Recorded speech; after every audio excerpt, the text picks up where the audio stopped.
Hello everyone, welcome to State of the Game 159. This time I didn't screw up the audio and you can hear me, which is really good. It is the 13th of May and we're still quite clearly working from home, but I've got Chris and Trick on the line. Can we come in, Trick, Chris, from a location? Hello, do you read me? Yes. This is Trick, over. We do. Fantastic. There, that was very smooth, Trick. That's it's everything that I need. I mean, it's cool that we can still do this from home. Sometimes I feel like it's, fulfilling my newsroom fantasy. If you know what I mean?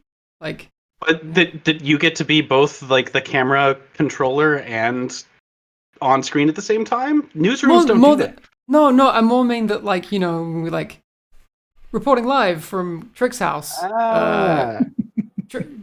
Trick, can you tell us what it's like down there on, at your place? That's all. At my place. Yeah, at your place. A little further east of here. Yes. Yeah. That's cool. How's everyone doing? Good. It's going really well. My cat has abandoned me in time for the show. Aw. Yeah. You missed the chat. Like, she was super cute. Very cute. Yes, I see Private Pirate saying that Trick is out of focus. We are all working on webcams. It's not going to be the most elegant solutions for everything. There's all sorts. But, we want to make sure that we bring a show to you without fail every Wednesday and talk about the things. That being said, let's go through the things that are relevant to the Division 2 right now. So you will have noticed that we did say last week on the show that 9.1 would be coming yesterday. That didn't happen. Chris, why was that? Yeah, so I had the information of all the fixes, obviously, last week, and we were going through them. With the work from home situation, it is just the reality that we have to do some more testing and steps before we can, finalize what's going into it. On Monday, we came in and we looked at the status of the patch, and it wasn't ready. We were unsure if a couple of fixes would actually do the things that we want them to do. And as it's an important update on the client side, we didn't want to just put it out and leave some of them out. So we just needed some more time to test if they are doing everything they should be doing. And they now are, but we also found one fix, for example, that doesn't fix what we wanted it to do. So that will be something for a later update. So it's really good that we had the time to do it. I know it's a little unfortunate with Tuesday, Thursday being swapped, especially because the NPC fixes are very much needed as well. But taking a little bit more time was the right choice in this case. Good to know. That being said, when is 9.1 coming? Yeah, so the good news is it didn't take that long. So we are now able to deploy it tomorrow on Thursday. That is May 14th. So that will be the usual maintenance time frame, 9:30 a.m. to 12:30 p.m. CEST. I don't have the other time frames in my head right now, but yeah. It will be coming tomorrow, basically. Do I hear Doggo? Yeah, she's now getting a drink, I think. Okay, well, she might make an appearance. That's good. We talked last week with Mackenzie about the swathe of NPC changes that are coming. There are patch notes available now on the forums, correct? Yes, if the CMs have pushed the button, the patch notes are now live. They include all of the NPC fixes and changes that Mackenzie talked about last week. They are in a nice list. And then also the bug fixes that are going in tomorrow are also in there. They should be on the forums. If anybody has a link, I'm sure either Lucipus or a real dude can link to that real quick. Cool. I have some bug fixes listed here. The FPS drops in the Dark Zone will have their first improvements and fixes. The friendly oxidizer damaging ally skills is also fixed. The recommended activity tab not closing, and also an issue with the frenzy talent staying active when swapping weapons. We did allude a little bit to TU10 being the next big update as well. We're not going to talk too much about that stuff right now because that's why we have Trick here, because there's some stuff that Trick can talk about for all the stuff that's coming. Before we get to talking to Trick about all that stuff, I do want to give some, well, at least what I think is very, very good news about TU10, and it is that there will be a PTS, which always makes me very happy when there's PTS. I think it makes devs happy. Trick, would that be accurate? PTS are good times? PTS are good times. It's really nice to actually see some of the new gear get out in the wild. Because oh, I really wish that we'd had a PTS for like system corruption to make certain how people are going to use that and how that get utilized in the dark zone and stuff like that.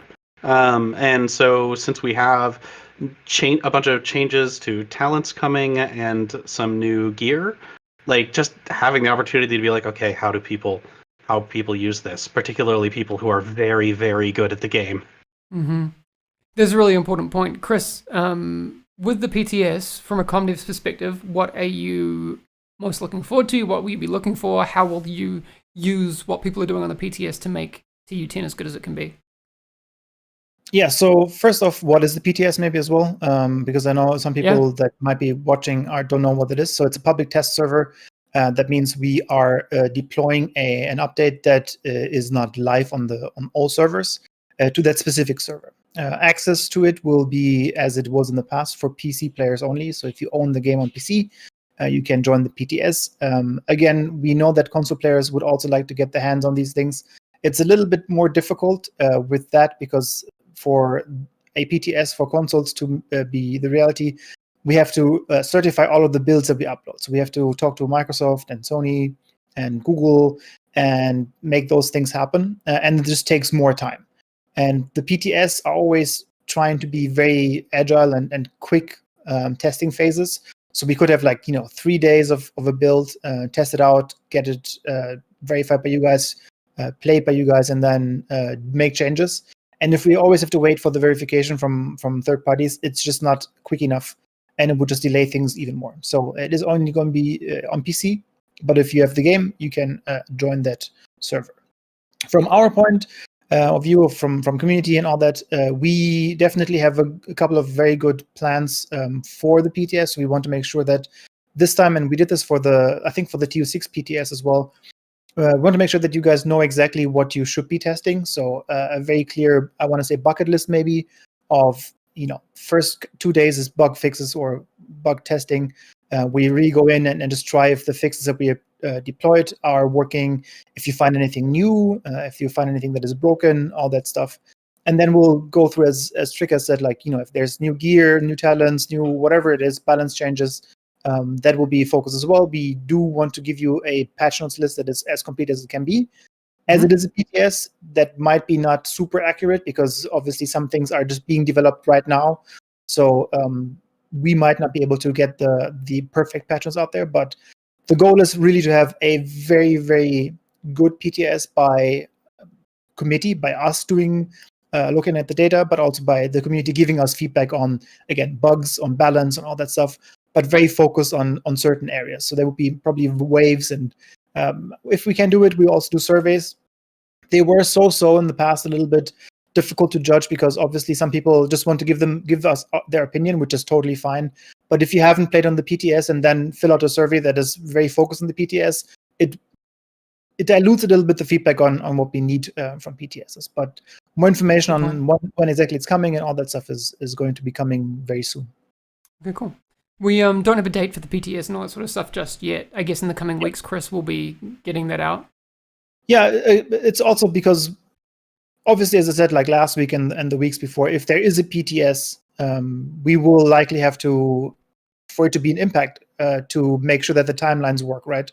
So for a TU10 or for whatever else we want to do, what impact does that have?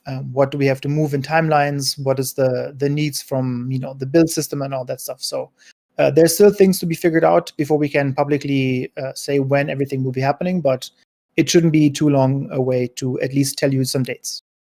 Very good. Yeah, it's always a process to put together a PTS, just because you want to put together sort of a gift bag for players to be able to use so that they don't have to go I'm going to spend my entire PTS time grinding to get this thing. And you're like, no, we want you to have that immediately.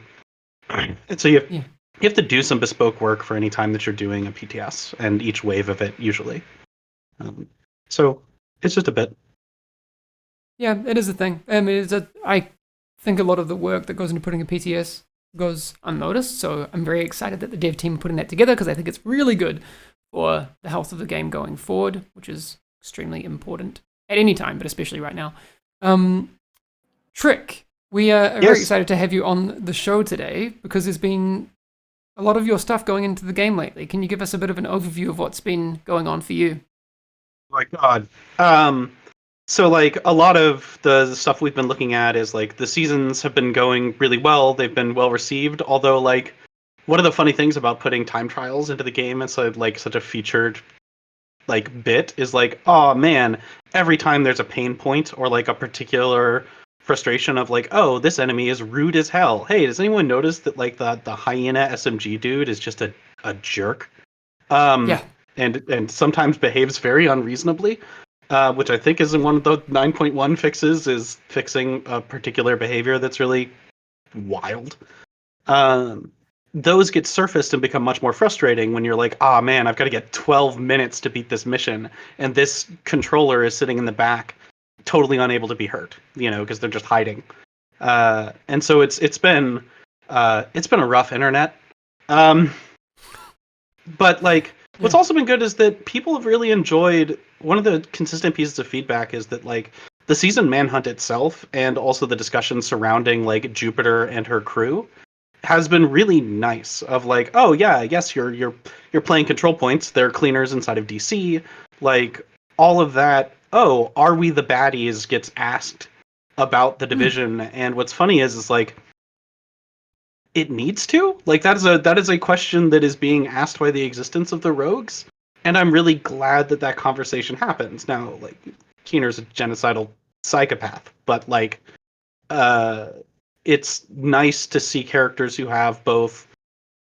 No, some of Jupiter's crew are just evil bastards, and some of them you're like, oh, I get it. Do you have to die? Can we not fight? Yeah. Like Thanos had some good points. Like Thanos, yeah, I've seen that meme. I don't know.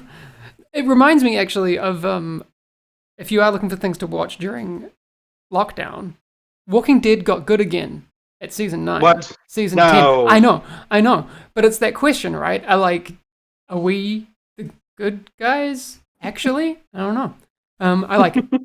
That's my pick of lockdown watching, is actually give Walking Dead another shot. I know it got trash, but it's the best it's ever been. Sorry to derail you. We want to talk about what's happening in the seasons right now. So, Chris, can you give us the top level stuff? And I've got some videos, which I just sure. flavor. Yeah, so I think the big thing is now that you can finish the manhunt if you want. So the 4 manhunt targets are now available. Mercury just went live yesterday, and that means if you get all of the 4 rogue agents, you also unlock the prime target, which is Jupiter, and she's also available now. And with that comes the ability to get a new skill variant, which there's a lot of discussions already ongoing about how good or how bad it is, which is very exciting. Yeah, I'm interested to see what people end up doing with it. It's hard to say exactly right now how it's going to fit into the meta. Takes a little time. I really want to see how it ends up getting used inside of the meta, just because like EMP is an unspoken, really powerful status effect, both inside of PvE and PvP, because it just messes up Black Tusk. But it also, like, fighting cleaners is real tough because they have a lot of gadgets, and you can just be like, nah, everybody over there, none of you get gadgets today. Yeah. And it's super nice, but it's also very precise. It's fiddly to use. It's not a fire and forget. It's like, oh, I'm going to aim at a guy, I'm going to hit him, and they're going to shut up for a day. And it's choosing not to kill them with that shot, because you could be using a deadly weapon, and instead you're using all the same precision to say, nah, you don't get skills or grenades, because for some odd reason they can't throw grenades if they're, whatever, it's fun. Yeah. Because games. Because games.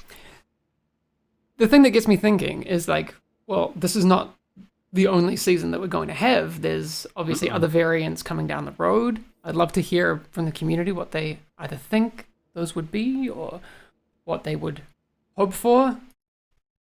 Do you have any theory crafting, Chris? I mean, we can't really ask Trick.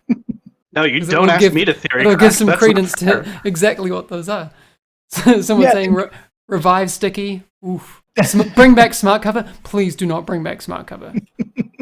I only heard bad things about smart cover, so that's out. I'm not gonna provide that feedback to the devs. Mobile cover. I think for us, like the community team, the CMs and Johan and I have been reading a lot about seasons and what people like and what people don't like. We, for example, also look at the ratio of like things you can do solo and things that don't work so well solo. I think that's one of the bigger feedback points that we posted and forwarded. And I know, for example, Trick and I've been in several chats about the progression of like certain events and global events, for example, where it's like, if I play in a group, what advances and what doesn't advance. I think that's something that we learned a lot as well from, where some of the things should have advanced and they didn't, and now we know exactly what we can do better for the next season or for the next seasons going forward. I think that's big. The general philosophy of the things that should advance in a group is like a kill is always going to be competitive if those aren't shared, but like a headshot or breaking a weak point, even though those are technically like you eliminated that weak point, but it's a little different because it's harder. Like those things should be personal. And a lot of like we essentially found a combination of times when we were inconsistent and times when there were a lot of situations where the sharing didn't work when it was expected to work. So what's nice is in future seasons those will be updated. We're solving them for a little bit for Guardians, but some of the Guardians ones are also going to still be a little inconsistent because they take a lot of tracking down when we do a lot of different things in co-op, and sometimes they get a little silly. Yeah. No, the thing I do want to get to is I haven't had a chance to play it myself, but hunting down Jupiter, I mean, it's not a spoiler beyond what was shown in the UI, but you'll go back to Roosevelt, correct? Yes. So Roosevelt Island has its new it has a new mission on it. So you've still got the same basic geometry of Roosevelt Island. It's got the same shape and a lot of the same wreckage of, in fact, actually, the wreckage of your fight against Black Tusk is all still there, and that plays an important part in the storyline. You get to find out essentially what it is Jupiter talks about inside of her collectibles, like what it is that she's after, but she's always very oblique about it. Like she doesn't go directly at it. Now you get to see the sort of two things that both the cleaners are after, like what it is that's motivating them to be a part of this, and specifically what Jupiter wants, and get to have like a big ol' showdown with her. There's a new bespoke mechanic inside of it that is like a new variation on how to relate to EMPs. Okay. I think it's a little rough on solo players, having played it. Like I actually am like, oh, this is a little tough. But it is new and it's fresh, and it's not just the freshness of seeing a different group that uses flamethrowers inside of that same space, but rather cleaners are a different relationship with those big open areas than other enemies are, especially with that EMP device in the mix. Okay, that's spoiler free, and I appreciate that. Was it? I mean, I think so. Like, I mean, Okay. It's not completely spoiled. Let's put it that way. I like it. Yeah. Have both of you been able to... questions on the mission itself, and I think we can talk about that real quick. So you can replay the mission, as far as I know. There should be nothing that should stop you from doing that. Yeah, you can toggle it back on like you do in Invasion. So just go hover the mission and hold the Y button. I play with a controller, or whatever button it is on your console of choice. And then the second thing, and I know that Trick is also in that conversation about, will that mission be available after the season ends, and how is that maybe tying in with the skill variant, and how that could work and could not work, or whatever it might be. So it is available next season. I'd like everyone to meet Pixie. Hello. It is available next season, but it will become available when players have progressed a certain distance down the season level tree, and then it becomes level tree. It's a line. When you've gained enough season levels, it becomes permanently unlocked, and anyone who has permanently unlocked it can get a hold of the skill from it. The intent is to carry that forward into future seasons, so it's just kind of like, oh, here's the legacy mission. We'll see how that develops, but next season, that's definitely how you get a hold of the season 1 target mission and the skill. Cool. Yeah. And I'm also seeing the question on Mixer here, when the season ends. So the date should be June 1st, that is shown in-game, which is the last day where you can get all of the things that are season 1 related. Yes. I would have to double check the date, but June 1st sounds very much like the thing I've been doing this week. Right. What does that mean for a season 2 date, Chris? Yeah, so this is what I meant earlier with the PTS. I think we all obviously want season 2 to start as soon as possible after season 1 ends, so that there's not too much of a lull. But we've also heard feedback loud and clear. We want to have a good patch. We want to have a healthy patch. We want to have as little problems or as few problems as possible. And I think that's a goal that we have to focus on now. What that means exactly for when season 2 comes out, I can't tell yet because I don't have a glass ball that gives me the future. But if everything goes well, it shouldn't be too late after season 1 ends. And of course, we'll have more information once we have that settled and we know exactly what we can do and what we can't do. I do want to say that if the PTS goes super well, that will have an impact. And if the PTS goes super terrible and there's super many bugs in there and we have to do a lot of things, then we will not just push out the update. We will then make the adjustments and make changes. So again, we want this PTS to be very, very, very impactful. So that might also have an impact on future content. I see a question here in chat that I quite like. Rogue Gaming UK is asking, will you guys make skill variants unlock across all characters in later seasons if you have it unlocked at least once? What's happening with skill variant sharing across characters? They were supposed to. I don't remember how actually we handled that, because it can be strange because you can't start a fresh character with them. I don't remember which solution we came to for that. I would have to double check, but I know that the intent was to let you have them across characters, especially since they don't really go away. Like as far as the opportunity to get them, because you can reacquire them later in later seasons. But I'd have to double check because I know that we did some work on that, and I can't remember what solution we got to. Making me the best content expert to ever do an interview with. No, it's good. I think it's good to know, where we're at with it. At least the intent. Maybe it's not working as intended, but we'll chase that up and let you know. Yeah, because I would like it if any of your post-New York characters had it. I wouldn't like them to be sitting there waiting for you when you liberate the White House at the start of the game. That'd be a little weird. But I actually don't know when the alternate characters get it. It might be just individual right now, which is not ideal. Although season progress is account wide, so it'd be simple to reacquire them. Cool. Although the manhunt might be character specific. Who knows? Yeah. Okay. No, we'll chase that up and try and get some clearer information on that. Trek, what else do you want to share with the community while we're here? I'm just glad to have you on the line. Anything else we can get from you today? I loved Reanimated. I really enjoyed that event. I liked it because my wife would come by and just be like, "Oh, that headshot effect's good. Does it do that all the time?" No, it does not do that all the time. No, that's might get a bit old.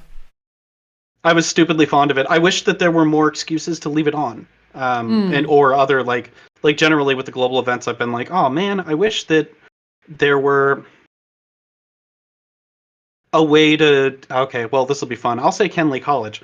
I wish there were a way to put it on in Kenley College. I wish there were a way to just. Oh, I'm going to spend blah credits and turn it on for a mission, because it's really weird that they go away and they don't have an incentive once you've completed the challenges to just keep hitting them. Yeah. And my lips are chapped. The other thing that I wanted to get to today, people may have noticed about the seasonal skips, and if people are trying to catch up or, think they don't have enough time to get to whatever level they're trying to get to. Chris, can you give us a bit of insight into what those are about? Yeah, so we were pretty transparent with the monetization for the season 1. Excuse me. And season skips were one things that we wanted to introduce as early as we can in terms of letting players know that they will be coming. So they are now available in the in-game store. No, sorry, they will be available in the in-game store tomorrow. That was the change with 2.9.1. So from tomorrow on, you'll be able to buy a season level or multiple season levels if you want to buy that. One level will be 100 premium credits, and you can buy that in the season UI as well. Again, this is optional, and you don't have to do that if you don't want to. But as you said, Hamish, it's a way to catch up on things. Or if you're like, 2 levels from the Coyote Mask or something, and you really don't want to grind that out, you can spend the money if you want to.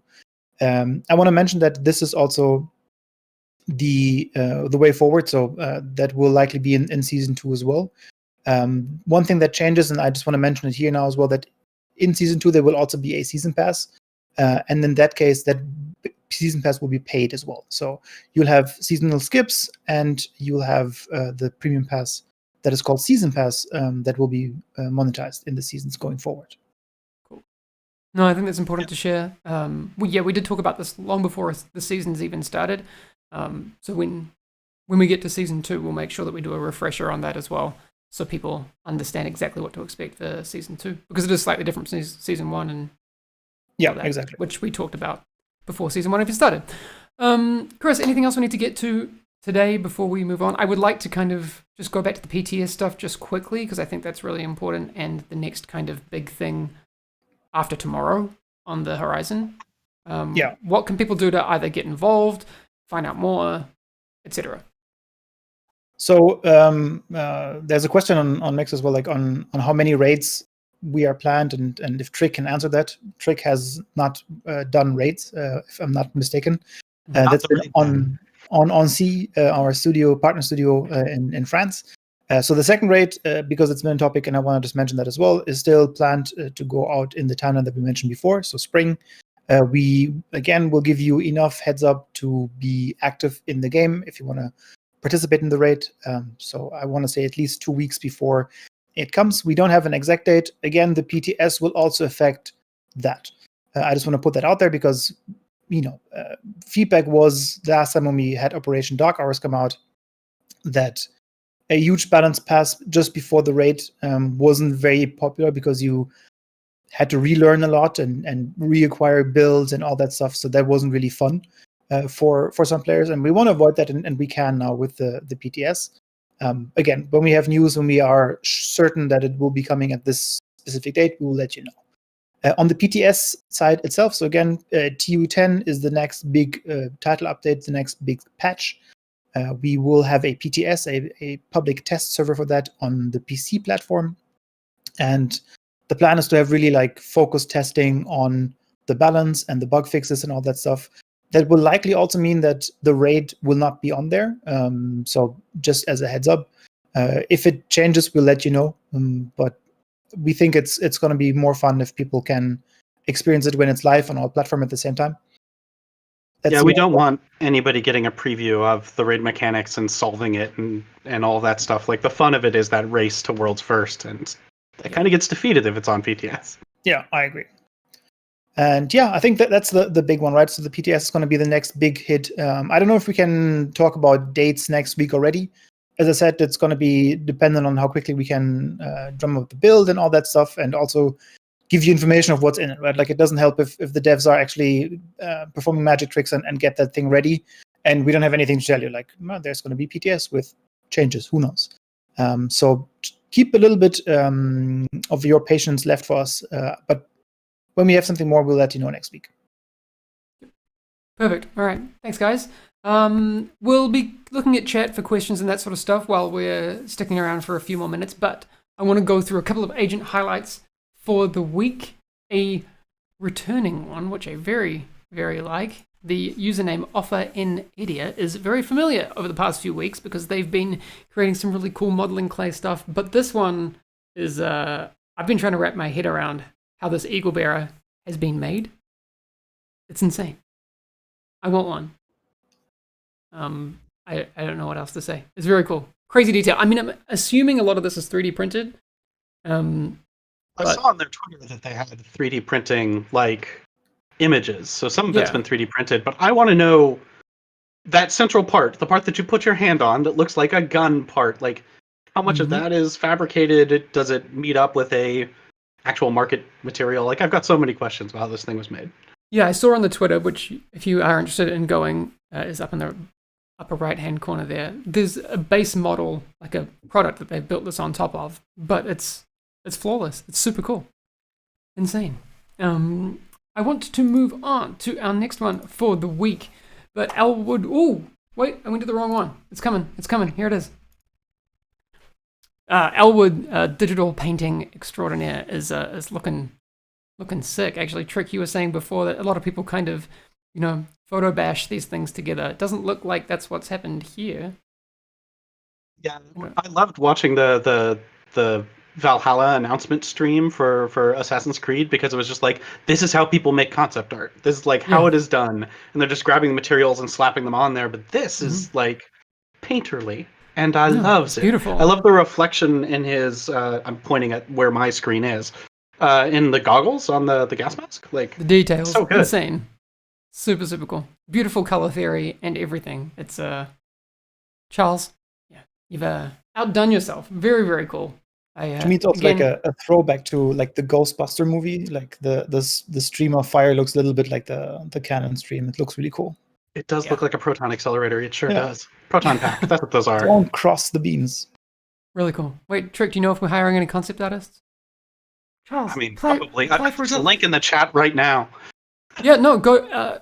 I'm not it. I was kind of like not joking, but like we do have job positions available on massive.se/career singular, I think, or careers. Maybe they fixed it. But if you go to massive.se and have a look, there's job listings there.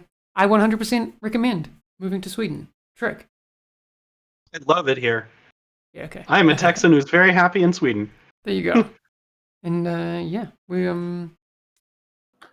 I just think it's worth it. Yeah, Destiny. See, I know there are people who are looking for work right now, and maybe Massive could be your new home.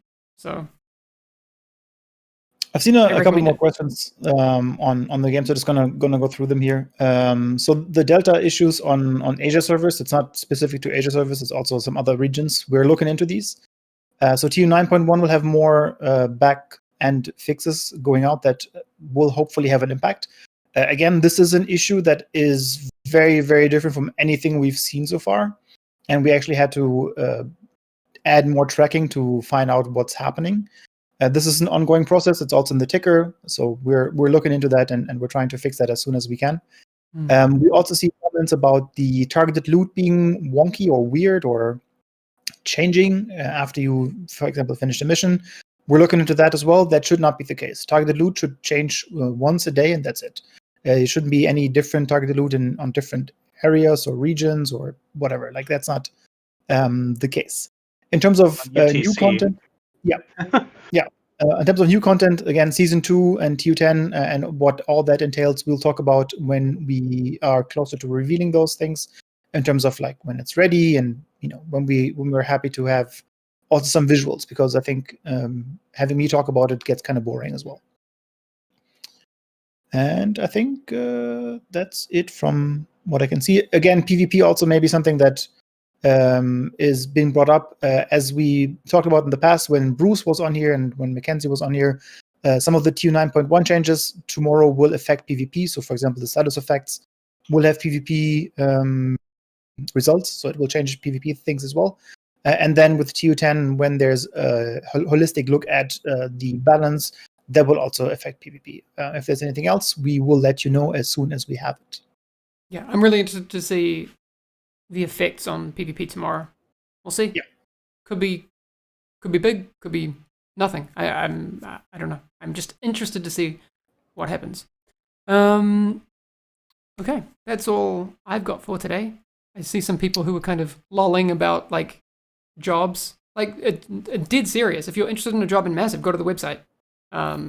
We don't give jobs based on Twitch chat, but if you are interested in getting a job, apply for a job. You never know. Worth it. There you go. Thanks, Felis, for posting the link. It's very fun. Yeah. All right. It's a really rough time right now, and like it's cool that this is like a video game where it's an action adventure video game, but it's also like we make a product we care a lot about, and we want other people who care about it to take part in that. And also, we all need to help each other because it's a real rough time right now. So take a look if you are someone who has skills that are useful to a game development studio, and we'd love to hear from you. Yeah, 100%. Well said. I also think people just don't undersell yourself. People often think, I mean, game developers are all programmers. That's not the case. You may have skills that apply to a job you never thought about before. So go and take a look.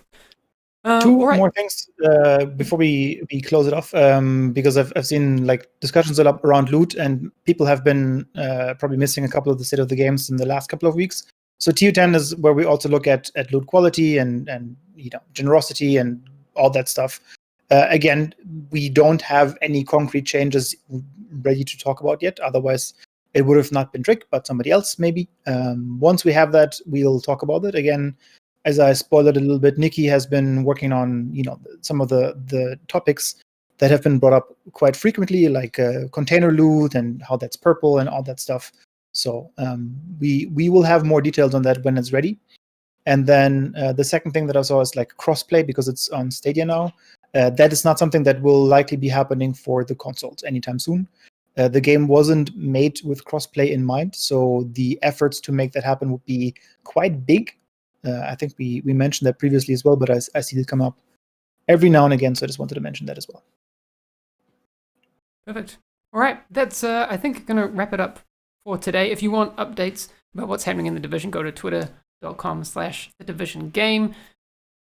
TU 9.1 comes out tomorrow. Things are coming thick and fast. Make sure you tell us how you're enjoying TU 9.1, because I think it's going to be very interesting. There's a lot in there, and it's for a 0.1 kind of thing, probably undersold, because I think a lot. I mean, if you tune into the stream last week, Mackenzie rattled off like change after change. So it's weird how subtle a lot of those are too. It's just like, oh, you're going to get yourself inside of a firefight that you think always goes south, and be like, oh, this is going different. Yeah. And it's hard to point at those and be like, oh, I'm glad Mackenzie listed them all off. But when they all clockwork machine together, it's a lot. Yep, exactly. No, so I'm going to get stuck into it tomorrow myself. I actually saved the Manhunt stuff for tomorrow so I can play it with all the new changes. My Mercury fight was so good. It was such a good fight. I pulled two different resource convoys together and was just like, that's it. We are pincer moving you to death. It was so good. Nice. Did you stream it? I did not. I wish I'd clipped it, because it was such a good, desperate running down to our last bullet, both of us throwing skills at each other, bullshit. It was so good. Yes. That's what we like to hear. All right, that's going to be all for today. Thanks everyone for tuning in. I guess we'll see you all next week. And thank you guys. Yeah, thanks for tuning in. All right. Stay safe. Yes, please do that. I realize I don't have the outro set up, so if you could just pad for a second, Chris, that'd be great. Yeah, sure. We can pad a lot. So. We could do chat of the game. This is my favorite my favorite segment from Tinks's podcast from Bombshell Jackets. My favorite chat of the game was Hamish has the most punchable face I've ever seen. If you could specifically tell me why my face is extremely punchable, it would be much appreciated. Oh, the things people say on the internet. That's a good one. Okay, I'm going to find it. This is But yeah, if I'm padding, wash your hands, do social distancing. If you can, wear a mask. Keep other people safe. It's really important. Green vegetables. Yeah, don't eat yellow snow. Don't eat yellow snow. Get some sun. Figure it out somehow. Drink water. Stay hydrated. All great advice. I found the outro. All right. Thanks, everyone. We'll see you next week. Bye. Bye, guys.